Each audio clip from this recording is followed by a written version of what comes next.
Ке дочека ли судството реформи? Законот за јавно обвинителство со кој треба да се реши статусот на СЈ е во фокусот на Владиниот совет за судските реформи. Адвокатот Звонко Давидовиќ во емисијата Правда и неправда на 1 ТВ рече дека никогаш не се пристапило кон сериозни длабенски анализи во судските реформи. Никогаш до сега во овие 30 на години не се пристапило на вистина сериозно кон реформи. Секој пат кога сме пристапували, не е прв пат да пристапуваме кон реформи.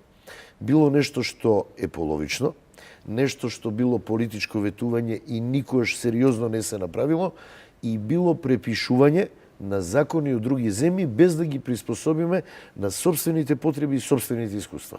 За вистински реформи во судството, според адвокатот Никола Лазаров, треба сите политички партии да се спогодат и да ги направат реформите. Се изнаслушавме и постојано се слуша кога се во опозиција определени политичари да барат реформи на судството.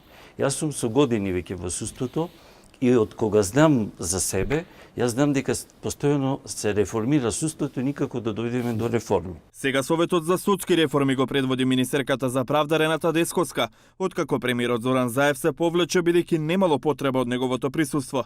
Телото е составено и е ставено на шини. И тоа тера.